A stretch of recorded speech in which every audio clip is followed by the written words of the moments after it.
COVID-19 telah membuat heboh seluruh dunia. COVID-19 telah menimbulkan ketakutan di seluruh dunia. Cemas, khawatir, gelisah terjadi di mana-mana. Alkisah, saya mau menceritakan sebuah kisah. Ini sih nggak ada di Alkitab, tapi ini sebuah cerita lucu. Alkisah Rasul Petrus, dia berjalan dan bertemu dengan malaikat maut. Dan malaikat mautnya sedang mengemban tugas dari surga. Maka terjadilah dialog sebagai berikut. Kat, mau kemanakah engkau gerangan? Oh, Rasul Petrus yang terhormat. Saya mendapat tugas dari surga untuk pergi ke kota A untuk membunuh 1.000 orang di sana. Oke lah Kat, kalau itu memang kehendak surga, silakan lakukan tugasmu. Maka pergilah malaikat maut melakukan tugasnya. Tapi ternyata apa yang terjadi? Saudara-saudari, ternyata yang mati atau meninggal di kota A tersebut bukan 1.000 tapi 5.000. Akhirnya ketika sang malaikat maut mau pulang ke surga, dia dicegat oleh Rasul Petrus. Kat, kenapa yang mati 5.000 orang? Padahal dengan jelas kamu berkata kepada saya, tugasmu cuma membunuh 1.000 orang.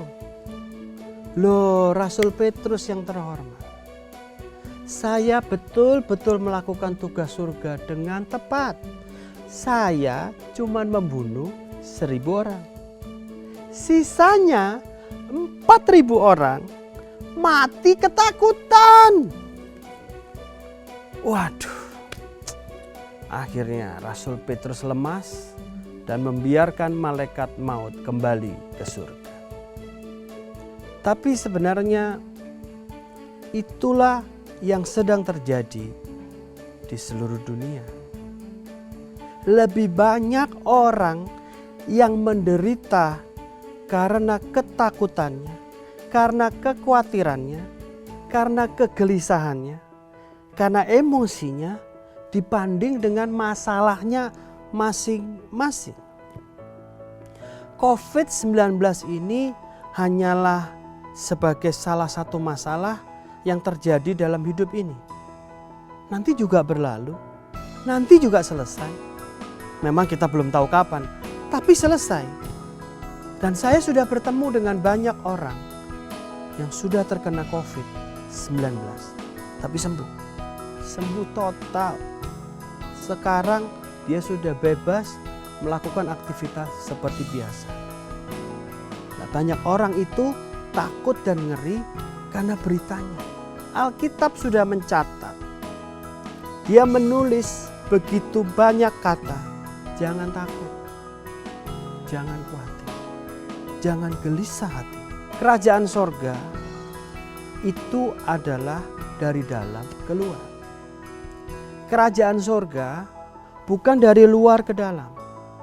Sesuatu yang timbul di dalam hati, itulah yang menentukan nasib kita di bumi. Mari kita belajar dari salah satu kejadian di Alkitab mengenai jangan takut. Kita buka dalam Lukas 1 ayat 30. Demikianlah firman Tuhan.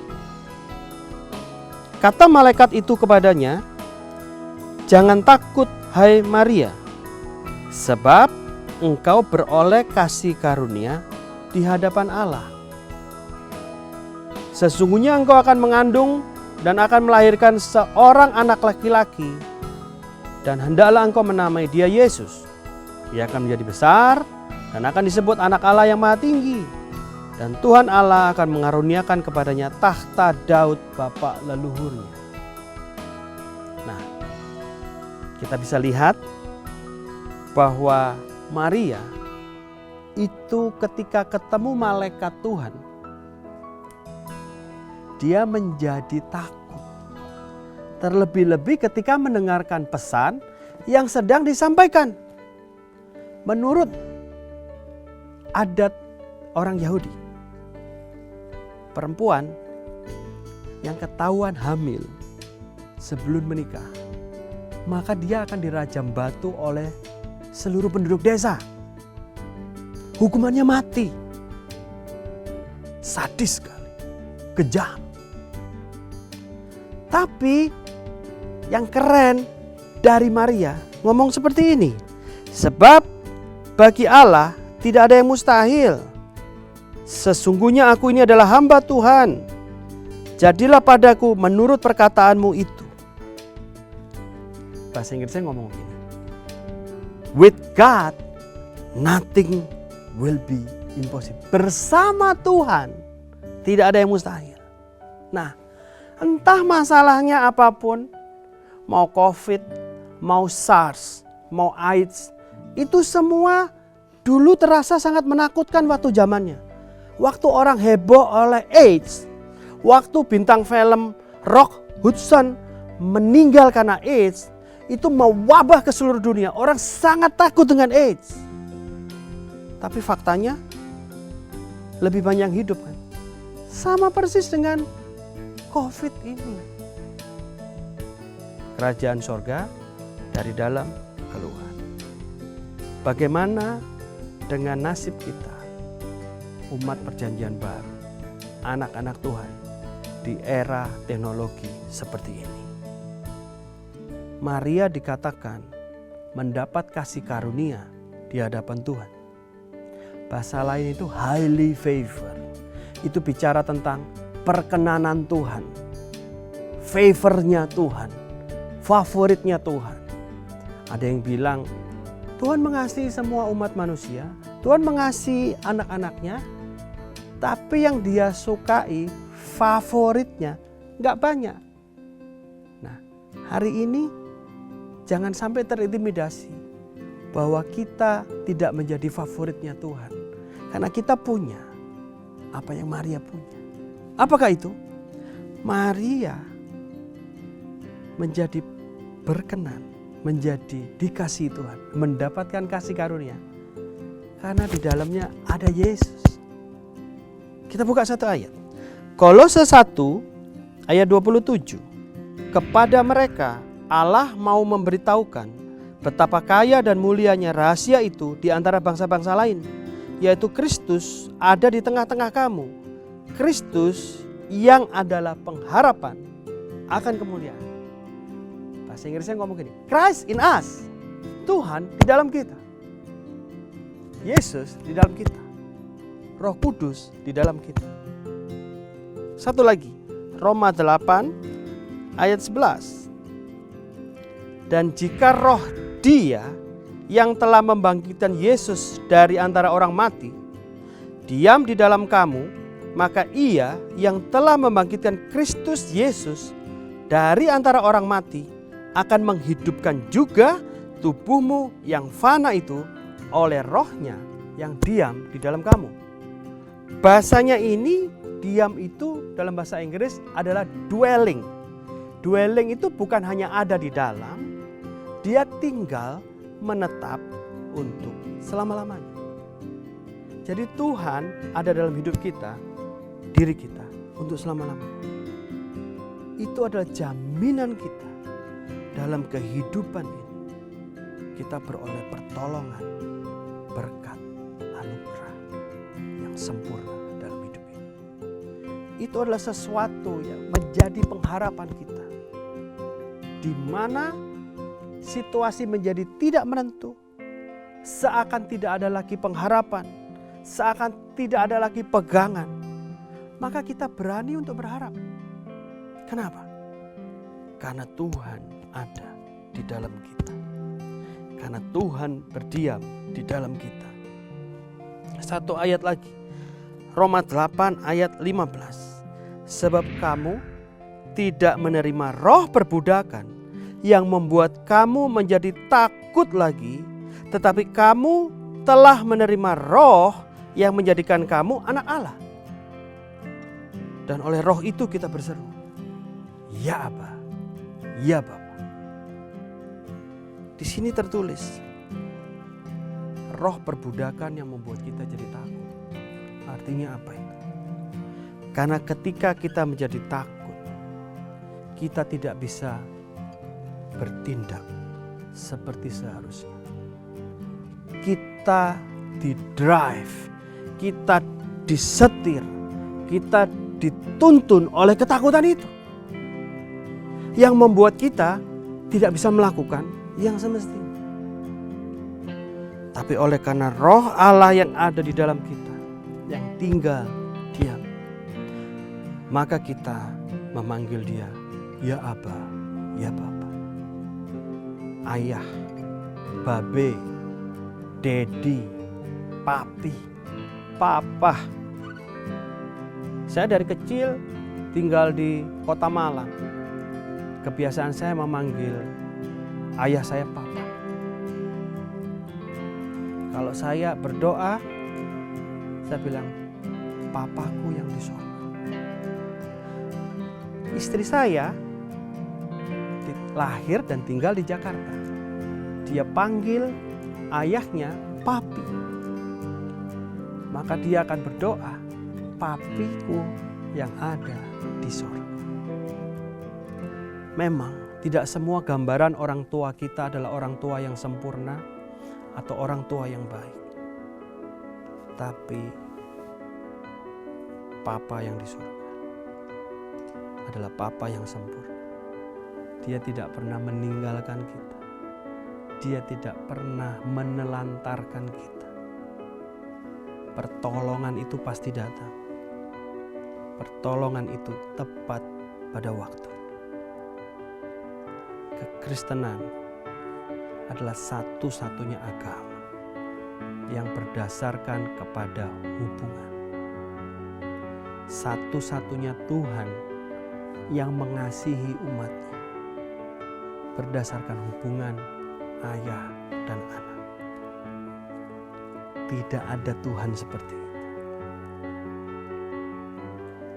Hubungan itu adalah sesuatu yang paling berharga dalam hidup. Hidup ini itu kalau orang gak punya hubungan, maka dia akan sebatang kara. Kenapa orang-orang menderita? Bahkan seringkali merasa kesepian di tengah keramaian. Karena di dalam hatinya tidak ada siapapun. Di dalam dirinya tidak ada yang menerima dia apa adanya. Mencintai dia tanpa syarat. Mengasihi dia tanpa batas. Hanya Bapa di surga yang menerima kita tanpa syarat. Mencintai kita tanpa syarat. Menerima apa adanya. Memberkati kita tanpa sebab. Dan mengasihi kita tanpa batas. Dulu waktu kecil, kalau saya pengen beli buku di Gramedia, maka papa saya akan men-challenge saya. Kalau kamu berani loncat di kolam renang itu ada papan loncat. Loncat yang tertinggi, papa akan beliin buku 3. Loncat kedua tertinggi, bahkan papa akan beliin buku 2. Loncat yang nomor 1, papa akan beliin buku 1. Kekristenan adalah sesuatu yang berdasarkan hubungan. Hubungan itu bicara apa yang dirasa di dalam. Seringkali kita menjadi Kristen hanya sebagai liturgi. Sekedar kita ke gereja, sekedar kita ibadah. Tanpa mengalami pengenalan akan Tuhan. Tanpa pernah merasakan Tuhan itu baik. Hubungan kita dengan Tuhan bisa digambarkan hubungan kita dengan orang tua kita. Masalahnya, tidak semua anak punya hubungan yang baik dengan orang tuanya, terutama papanya. Karena memang Bapa di dunia ini tidak sempurna. Semua pernah mengecewakan. Hampir semua pernah menyakiti. Oleh karena itu, siapapun yang sedang menonton tayangan ini, saat ini, buka hatimu. dengarkan kata-kata ini. Aku mengasihimu dengan kasih yang kekal. Aku menerima engkau apa adanya. Engkau adalah anak laki-laki kerajaan sorga. Engkau adalah anak perempuan kerajaan sorga. Berapapun umur kita sekarang, tapi di hadapan Tuhan, kita semua adalah anak kecil, anaknya. Hosea 4 ayat 6 berkata, umatku binasa karena tidak memiliki pengenalan akan Tuhan. Umatku itu bicara orang yang sudah lahir baru, terima Yesus sebagai Tuhan dan Raja. Baca Alkitab, beribadah, bayar perpuluhan, menyembah Dia. Tapi binasa semuanya karena tidak mempunyai pengenalan akan Dia. Pengenalan itu dalam firman Tuhan dikatakan seperti ini. Dalam kitab Kejadian dikatakan seperti ini. Bahasa Inggris tertulis gini. Maka Adam bersetubuh dengan istrinya Hawa. Bahasa Inggris itu Adam knew his wife. Jadi bicara mengenal, bicara mengetahui, itu adalah apa yang dirasa di hati. Pengenalan akan Tuhan tidak bisa kita alami dengan hanya sekedar teori atau melakukan liturgi. Tapi kita harus mengalami yang namanya divine appointment. Kita harus mengalami bahwa Tuhan itu baik. Bukan dari kata orang. Bahwa Tuhan itu mengasihi kita. Bukan dari kata orang. Saya kenal ada seorang penginjil muda. Tahun ini baru 30 tahun. Dulunya dia bukan anak Tuhan. Dia dari sepupu kita. Di sana dia sudah bahkan menjadi pengajar. Dia bahkan sudah memimpin anak-anak muda yang lain untuk melakukan banyak pergerakan. Waktu sekolah, dia punya teman baik. Kita sebut aja Johnny gitu ya. Johnny ini teman baiknya dia. Sebut aja teman saya namanya David. Keren kan? Daud. Masalahnya Daud ini pintar sekali. Di sekolah itu selalu ranking 1, ranking 2, ranking 1, ranking 2. Tapi temannya ini selalu the best 5 dari bawah. Tapi dia pakai kalung salib segede gaban. Ada Tuhan Yesusnya sedang tersalib. Dan selalu dia diolok-olok. Lu ngapain pakai kalung gambar cowok telanjang? Bagusan juga yang cewek. Karena diledekin terus, akhirnya temennya gak tahan. Kamu tahu gak? Orang yang kamu ledek itu, dia bersedia berkorban agar kamu itu diselamatkan, agar hidupmu diubah, agar hidupmu menjadi yang terbaik. Singkat cerita, 7 tahun kemudian David menjadi bintang rock terkenal di ibu kota. Bergelimang harta, bisa ganti-ganti perempuan tiap malam, terkenal. Yang aneh. Tiap malam dia merasakan depresi yang amat sangat dalam. Sampai ada satu rasa pingin bunuh diri. Dan itu bukan satu kali. Berkali-kali bermalam-malam entah tidak terhitung rasanya. Bisa melampiaskan nafsu sesuka hatinya. Tapi di dalam ada sebuah kekosongan dan depresi. Sampai suatu hari David berdoa. Tuhan, kalau kamu ada, seperti yang dibilang temanku sekolah itu, kalau kamu ada dan kamu berkorban, Tuhan, temui aku, Tuhan. Tiba-tiba dia merasakan ada orang yang memeluk dia. Sepanjang malam dia nangis. Itulah yang dibilang divine appointment. Orang ini tidak pernah ke gereja, tidak pernah baca firman. Dia mengalami sebuah divine appointment. Hari ini jadi penginjil yang berkeliling ke seluruh dunia, radikal untuk Tuhan Yesus. Karena dia pernah mengalami divine appointment. Saya nggak bilang setiap orang harus jadi penginjil. Yang saya mau bilang, setiap orang harus mengalami divine appointment dalam hidupnya. Mengalami Tuhan, bukan dari kata orang. Oleh karena itu, hari ini, saat ini, siapapun engkau, dimanapun engkau berada, apapun yang sedang kau alami, mungkin kau lagi pengen bunuh diri, seperti Daud, seperti David.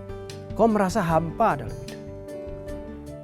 Buka hatimu dan mulai berteriak, panggil nama Yesus. Katakan, selama ini aku tidak mengenalmu. Selama ini aku hanya tahu dari Bapak Pendeta. Selama ini aku hanya mendengar tentang Engkau. Hari ini Tuhan, saat ini Tuhan, temui aku, jamah aku, lawat. Biarlah kasih yang dari sorga itu turun saat ini juga, melawat engkau semua, menjamah engkau, sehingga engkau mengalami yang namanya kasih Bapa, yang menerimamu tanpa syarat, yang mencintai engkau tanpa syarat. Alami ini dalam hidup. Karena ini adalah sebuah titik balik dalam hidupmu yang akan membawa engkau berkemenangan, berkuasa atas kehidupan. Dia adalah Bapa kita, Dedi kita, panggil dia. Papa, Papa, ini aku anakku. Aku tahu kau pasti menolong aku, karena aku adalah anakku. Karena ketika kita diadopsi sebagai anak, itu menjadi status permanen, status kekal yang selalu digocoh oleh iblis. Bahkan Yesus sendiri ketika dia berhadapan muka dengan iblis, apa yang iblis katakan pertama? Jikalau engkau anak Allah. Masalah identitas ini adalah masalah paling penting dalam kekristenan kita. Umur berapapun engkau hari ini, engkau adalah anaknya. Identitasmu tidak bisa dirubah kecuali engkau yang memberikan. Sama seperti Adam. Tuhan kita adalah Tuhan yang membawa kemenangan. Tuhan kita adalah Tuhan yang membawa kepada kehidupan. Tuhan datang untuk membawa kita mengalami hidup yang berkelimpahan. Artinya menang dalam segala area kehidupan kita. Nomor satu, hubungan kita dengan siapapun yang kita cintai. Yang kedua, kesehatan kita. Yang ketiga, keuangan kita. Bahkan kita punya otoritas untuk menghancurkan pekerjaan iblis dalam hidup kita. Kita ini ditakdirkan jadi pemenang. Pemenang itu bukan sekedar harapan, tapi itulah hak waris kita sebagai anak-anak Allah. Itu adalah jaminan kita dalam kehidupan ini. Identitas ini adalah yang memungkinkan kita untuk mengakses seluruh jatah kita di sorga. Mari kita berdoa. Bapa kami yang di surga, dimuliakanlah namamu, datanglah kerajaanmu, jadilah kehendakmu. Ketika firman sudah diberitakan, tidak ada yang kembali dengan sia-sia. Anak-Mu ini percaya, setiap orang yang mendengar siaran ini akan mengalami sesuatu yang ilahi, akan mengalami yang namanya divine appointment, akan mengalami jamahan surga, sehingga nasib kami berubah. Kami menyadari, mata kami terbuka, kami semua adalah putra dan putri kerajaan Allah. Kami punya hak waris kerajaan sorga. Kami ambil hari ini Tuhan, kami ambil jatah kami, karena kami tahu jatah kami adalah kelimpahan di bumi sekarang Tuhan. Sekarang Tuhan. Mulai hari ini nasib kami berubah. Biar kami memuliakan nama-Mu di setiap area hidup kami. Setiap hubungan kami dipulihkan menjadi harmonis. Setiap kesehatan kami menjadi prima dan bugar. Setiap keuangan kami berlimpah. Dan kami punya otoritas untuk menghancurkan pekerjaan iblis dalam setiap hidup kami. Terima kasih Bapa. Terima kasih Bapa. Kami tahu sekarang kami tidak akan pernah ditinggalkan sendiri lagi. Kau selalu menyertai kami. Kau ada di dalam kami. Datanglah kerajaan-Mu. Jadilah kehendak. Dalam nama Yesus. Amin. Saksikan terus Voice of Life hanya di Live Channel.